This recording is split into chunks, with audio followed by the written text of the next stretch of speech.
कहानी की शुरुआत में हम जेमी नाम की एक सुंदर सी लड़की को देखते हैं जो अपने माता पिता के साथ रहती है। जेमी हाई स्कूल में पढ़ती है और पढ़ाई में काफी अच्छी होती है और उसका सपना होता है कि वो एक बढ़िया से कॉलेज में पढ़े। जेमी का एक बॉयफ्रेंड भी है जो उसकी क्लास में ही पढ़ता है, जिसका नाम जेनी है और उसकी उम्र 19 साल है। इन दोनों का रिश्ता काफी अच्छा चल रहा होता है। इसी दौरान स्कूल में एक नई टीचर आती है जिसका नाम मॉली होता है। मॉली देखने में काफी खूबसूरत होती है। आज उनका स्कूल में पहला दिन होता है, इसलिए प्रिंसिपल उन्हें स्कूल दिखा रही होती है। तभी मॉली की नजर ग्राउंड में खेल रहे डैनी पर जाती है। उसे देखते ही मॉली उससे अट्रैक्ट हो जाती है। डैनी भी उसे नोटिस करता है। इसके बाद डैनी और जेमी स्कूल में साथ होते हैं। दोनों को साथ में रहते हुए 1 साल होने वाले थे। इसको सेलिब्रेट करने के लिए दोनों काफी उत्साहित थे और साथ में समय बिताने का प्लान बना रहे थे। स्कूल छुट्टी होने के बाद जेमी घर आती है, लेकिन घर का माहौल कुछ सही नहीं होता है। जेमी के पिता को नौकरी से निकाल दिया गया था और वो घर पर ही रहते थे, जिस वजह से जेमी की माँ को ऑफिस में ज्यादा काम करना पड़ रहा था।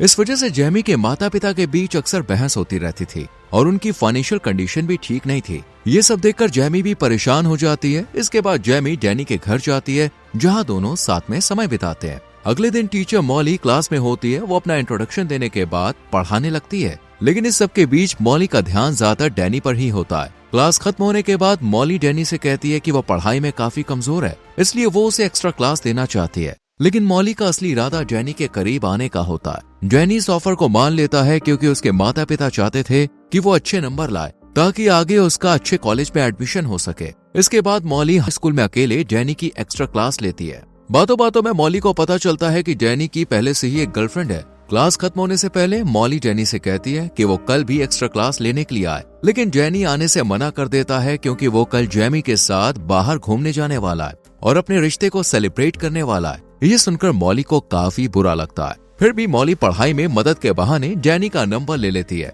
इसके बाद मॉली घर आने के बाद डैनी की फोटो को देखती रहती है। उसका पूरा ध्यान अब डैनी पर ही था। मॉली किसी भी तरह जेमी को डैनी से दूर करना चाहती है और अब मॉली डैनी को अपनी लाइफ में लाकर उसे एक तरह से कंट्रोल करना चाहती है। साथ ही वो चाहती है कि डैनी उस पर ही डिपेंडेंट रहे। इसलिए मॉली जेमी को डैनी से दूर रखने के लिए ज्यादा समय देने लगती है और उसकी पढ़ाई में मदद करने लगती है। साथ ही वो उसे टेस्ट में आने वाले सवाल पहले ही बता देती है, जिससे डैनी टेस्ट में अच्छे नंबर से पास हो जाता है। पर मॉली जानबूझकर जेमी को टेस्ट में फेल कर देती है। ये देखकर जेमी हैरान हो जाती है और मॉली से इस बारे में पूछती है। तब मॉली जेमी को फिर से कल टेस्ट देने को कहती है। मॉली ने ऐसा इसलिए किया था ताकि जेमी पढ़ाई में बिजी हो जाए और आज के दिन डैनी के साथ अपने रिश्ते को सेलिब्रेट ना कर पाए। इसके बाद जेमी स्कूल में डैनी से मिलती है और उसे बताती है कि उसे कल के टेस्ट के लिए पढ़ाई करनी है, इसलिए वो आज अपने रिश्ते को सेलिब्रेट नहीं कर सकती। इसलिए वो डैनी से माफी भी मांगती है। ये सुनकर डैनी उदास होकर वहाँ से चला जाता है क्योंकि वो आज का दिन जेमी के साथ बिताना चाहता था। कुछ देर बाद जब डैनी स्कूल से अकेले घर जाने के लिए निकलने वाला होता है, तब मॉली उसके पास आती है। उसे पता चलता है कि डैनी रात में फ्री है, इसलिए वो उसे रात में अपने साथ डिनर पर चलने के लिए कहती है। डैनी भी अब मॉली की तरफ आकर्षित होने लगा था, इसलिए वो उसकी बात मान लेता है। फिर दोनों रात में एक रेस्टोरेंट में डिनर करते हैं। यहाँ मॉली डैनी से उसकी लव लाइफ के बारे में पूछती है। इस पर डैनी खुलकर बात नहीं करना चाहता, लेकिन मॉली के कहने पर वो बता देता है कि वो और जेमी अभी तक इंटीमेट नहीं हुए हैं क्योंकि जेमी इसके लिए अभी रेडी नहीं है। तभी डैनी के पास जेमी का कॉल आता है, लेकिन वो कॉल रिसीव नहीं करता क्योंकि उसे अभी मॉली के साथ टाइम स्पेंड करना था। फिर डैनी और मॉली डिनर करने के बाद घर जाने के लिए बाहर निकलते हैं और फिर मॉली और डैनी कार में आते हैं, जहां मॉली डैनी के करीब आने की कोशिश करती है, पर डैनी खुद को संभाल लेता है और अपने घर चला जाता है। अगले दिन स्कूल में जेमी डैनी से पूछती है, कल रात तुम कहाँ पर थे? इस पर डैनी झूठ बोलता है कि वो अपने दोस्त के साथ था। ये जानकर जेमी को बहुत बुरा लगता है क्योंकि डैनी के दोस्तों से उसे पहले ही पता चल गया था कि वो उनके साथ नहीं था। रात में जेमी और डैनी अपने दोस्त के घर में पार्टी में होते हैं। डैनी जेमी को किस करता है और फिर उसे एक रूम में लेकर आता है। वहाँ दोनों प्यार करने लगते हैं और डैनी जेमी के साथ और आगे बढ़ने की कोशिश करता है, लेकिन जेमी उसे रोक देती है क्योंकि वो अभी इंटीमेट नहीं होना चाहती है। ये बात डैनी को पसंद नहीं आती और वो कमरे से बाहर निकल जाता है। वो मॉली के बारे में सोचने लगता है। तभी डैनी के पास मॉली का मैसेज आता है। मॉली उसे अपनी कार ठीक करने के लिए अपने घर बुलाती है। डैनी उसकी बात मानकर उसके घर पहुंच जाता है। फिर मॉली उसे अपनी गाड़ी ठीक करने को कहती है, जिसे उसने खुद ही जानबूझकर खराब किया था। गाड़ी ठीक करने की वजह से डैनी के हाथ गंदे हो जाते हैं। हाथ साफ करने के लिए मॉली डैनी को अपने कमरे में ले जाती है और खुद ही कपड़े से उसके हाथ साफ करने लगती है। वो धीरे धीरे उसके करीब आने लगती है। इस बार डैनी भी खुद पर काबू नहीं रख पाता और मॉली को किस करता है। हालांकि डैनी को ये सब गलत लगता है और वो रुक जाता है। लेकिन मॉली उसे समझाती है कि इसके बारे में किसी को भी पता नहीं चलेगा। इसके बाद दोनों क्लोज हो जाते हैं। डैनी जब घर आता है तो उसे घर के बाहर जेमी मिलती है जो नशे की हालत में थी। वो डैनी से कहती है कि उसे लग रहा है कि वो उसे धोखा दे रहा है, पर डैनी जेमी को समझाने की कोशिश करता है, लेकिन जेमी अपनी कार में बैठकर नशे की हालत में ही घर चली जाती है। अगले दिन स्कूल में जेमी को फिर से टेस्ट में कम नंबर मिलते हैं। ये देखकर वो परेशान हो जाती है क्योंकि उसने टेस्ट सही से दिया होता है। वो इस बारे में अपनी दोस्त को भी बताती है और कहती है कि उसे लग रहा है कि मॉली को उससे निजी दुश्मनी है। यहाँ डैनी भी जेमी से सही से बात नहीं कर रहा था और उसे इग्नोर करने लगा था क्योंकि वो जेमी के साथ अपनी एनिवर्सरी ना मना पाने के कारण उससे थोड़ा गुस्सा था। जब मॉली डैनी की एक्स्ट्रा क्लास ले रही होती है तो जेमी मॉली से बात करने चाहती है, पर वो मॉली और डैनी को एक लवर की तरह बात करते हुए देखती है। ये देखकर उसे शक होता है कि इन दोनों के बीच कुछ चल रहा है, इसलिए जेमी डैनी के ऊपर नजर रखने लगती है। जेमी देखती है कि डैनी कार से कहीं जा रहा है, इसलिए जेमी भी उसका पीछा करती है। डैनी मॉली के घर आता है तो वो भी उसके घर तक पहुंच जाती है। डैनी के घर के अंदर जाने के बाद जेमी मॉली के घर की खिड़की से झांकती है। वो देखती है कि मॉली और डैनी एक दूसरे को किस कर रहा है। ये देखकर जेमी हैरान रह जाती है और रोने लगती है। तभी डैनी जेमी को देख लेता है, लेकिन जेमी गाड़ी लेकर वहाँ से निकल जाती है। डैनी उसके पीछे जाने लगता है, लेकिन मॉली उसे रोकने की कोशिश करती है। फिर भी डैनी गाड़ी लेकर जेमी के पास आता है। वो उससे माफी मांगते हुए कहता है कि इस बारे में वो किसी को ना बताए, क्योंकि अगर उसके पिता को पता चला तो वो उसे नहीं छोड़ेंगे। डैनी जेमी से वादा करता है कि अब से वो ये गलती नहीं करेगा। जेमी भी डैनी से प्यार करती थी, इसलिए वो उसे माफ कर देती है। रात में जब डैनी घर पर होता है तो मॉली के कई मैसेजेस आते हैं,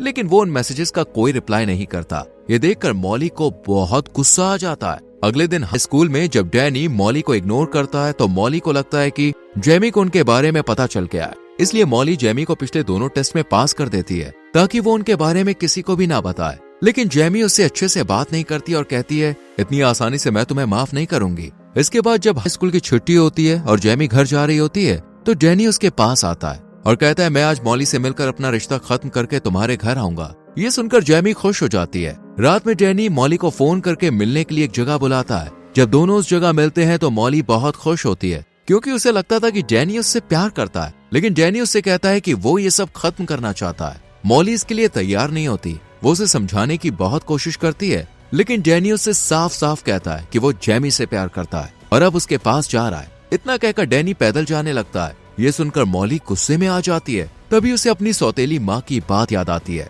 जिसने कहा था कि उसे कोई पसंद नहीं करेगा। असल में मॉली ने अपनी सौतेली माँ को मार दिया था क्योंकि वो उसके साथ अच्छा व्यवहार नहीं करती थी और उसे ताने मारते हुए कहती थी कि उसे कभी कोई पसंद नहीं करेगा। इस सब के कारण मॉली थोड़ी साइको थी और अब जब वो देखती है कि डैनी उसके हाथ से निकल रहा है तब वो ये रिजेक्शन को सहन नहीं कर पाती और अपनी गाड़ी में बैठकर पीछे से डैनी को कुचल के मार देती है। इसके बाद मॉली अपनी कार लेकर जेमी के घर जाती है। वो चुपके से डैनी के खून को जेमी की कार में आगे लगा देती है ताकि पुलिस को लगे कि जेमी ने डैनी को कार से कुचलकर मार डाला है। साथ ही मॉली डैनी का फोन जेमी की कार के अंदर रख देती है और वहां से निकल जाती है। इसके बाद मॉली एक मूवी देखने चली जाती है और टिकट अपने पास रख लेती है ताकि पुलिस के पूछने पर वो ये दिखा सके कि उस समय वो मूवी देख रही थी। अगले दिन मॉली ऑनलाइन एक गैराज का पता खोजती है और वहां पे जाती है। वो गैराज के मालिक से अपनी कार के आगे वाले हिस्से को बदलने के लिए कहती है जो डैनी को कुचलने की वजह से टूट गया था। तभी गैराज के ओनर की गाड़ी के आगे खून के निशान दिखते हैं। ये निशान मॉली ने नहीं देखे थे।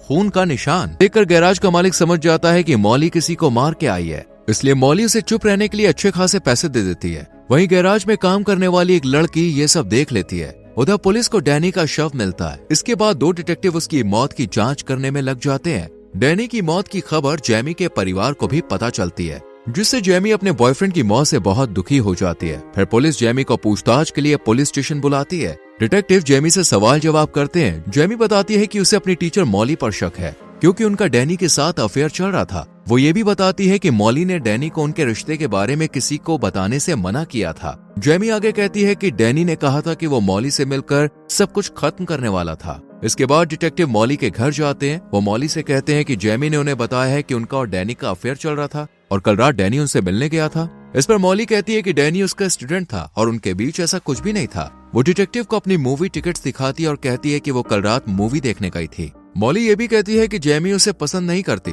इसलिए शायद वो उसे फंसाने की कोशिश कर रही है। मॉली ये भी कहती है कि हो सकता है कि जेमी ने ही अपने बॉयफ्रेंड का खून किया हो, क्योंकि मॉली ने सुना था कि उनका रिश्ता ठीक नहीं चल रहा था। डिटेक्टिव को लगता है कि मॉली सच बोल रही है। वो जेमी के घर जाते हैं और वहां तलाशी लेते हैं। डिटेक्टिव को जेमी की कार के आगे खून लगा दिखता है और कार के अंदर डैनी का फोन मिलता है। इससे साबित होता है कि जेमी ने ही डैनी का खून किया है, इसलिए पुलिस जेमी को गिरफ्तार कर लेती है। हालांकि जेमी बार बार कहती रहती है कि उसका इस सब में कोई हाथ नहीं है, फिर भी जेमी को एक दिन जेल में रहना पड़ता है। जेमी के माता पिता उसे जमानत पर छुड़ा लेते हैं। जेमी अपनी माँ को बताती है कि उसे फंसाया जा रहा है और उसे लगता है कि ये सब मॉली कर रही है। यहाँ जेमी को बाहर जाने की अनुमति नहीं थी, इसलिए उसकी माँ मॉली पर नजर रखने का फैसला करती है ताकि उसके खिलाफ सबूत मिल सके।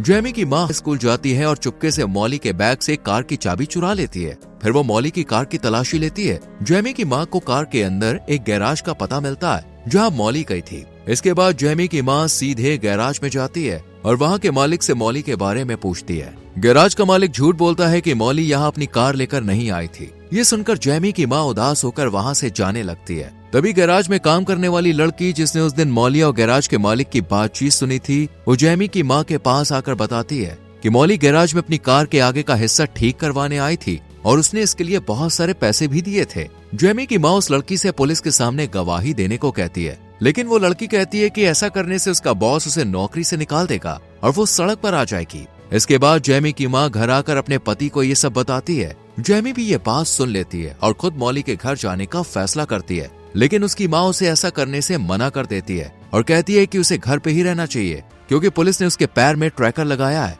अगर वो भागेगी तो पुलिस उसे तुरंत पकड़ लेगी।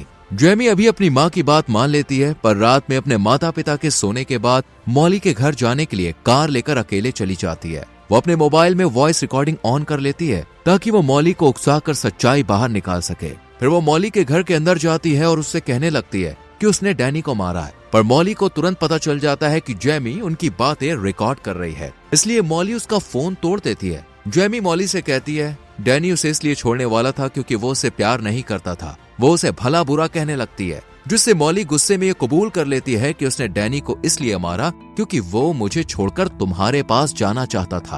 अब मॉली जेमी को मारने के लिए चाकू उठा लेती है, पर वो उसे मार पाती उससे पहले ही डिटेक्टिव आकर मॉली को रोक लेते हैं। डिटेक्टिव जेमी के पैर में लगे डिवाइस को ट्रैक करते हुए वहां पहुंचे थे। वो मॉली की सारी बातें भी सुन चुके थे क्योंकि डिवाइस उनकी बातचीत रिकॉर्ड कर रहा था। मॉली भागने की कोशिश करती है, पर पुलिस उसे गिरफ्तार कर लेती है। इसके बाद उसे जेल भेज दिया जाता है और जेमी को छोड़ दिया जाता है। इसके कुछ महीने बाद हम जेमी को देखते हैं जिसे अच्छे कॉलेज में एडमिशन मिल चुका होता है। वो कॉलेज जाने के लिए बहुत उत्साहित होती है और इसी के साथ मूवी खत्म होती है। दोस्तों